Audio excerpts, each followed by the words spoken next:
টাকার অভাবে চিকিৎসা নিতে না পারায় মৃত্যু যন্ত্রণায় কাতরাচ্ছেন পাকস্থলী ক্যান্সারে আক্রান্ত ওমান প্রবাসী নুরুল হুদা। ধার দেনা করে ঢাকার বিভিন্ন হাসপাতালে গত 5 মাস পরিবার চিকিৎসা করালেও টাকার অভাবে বাড়ি ফিরিয়ে আনা হয়েছে তাকে।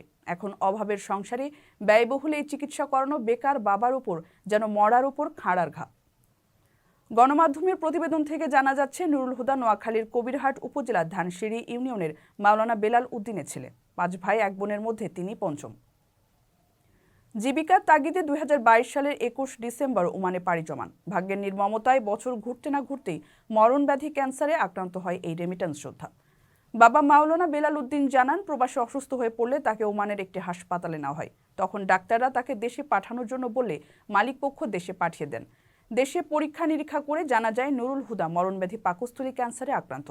চিকিৎসকদের মতে তার অবস্থা দিন দিন খারাপ হচ্ছে। তবে 5 মাসে খরচ হয়েছে প্রায় 15 লক্ষ টাকা, যার সবটুকুই মানুষের কাছ থেকে ধার দেনা করে পরিশোধ করে পরিবার। নিম্ন মধ্যবিত্ত বাবার পক্ষে তার চিকিৎসার ব্যয়ভার বহন করা সম্ভব হচ্ছে না। ফলে বাধ্য হয়ে নুরুল হুদাকে বাড়ি ফিরিয়ে আনা হয়।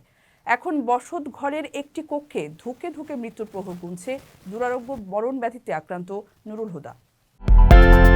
বিদেশ থেকে প্রিয়জনকে উপহার পাঠান প্রবাসী শপের মাধ্যমে। যোগাযোগ করুন স্ক্রিনে দেওয়া নম্বরে।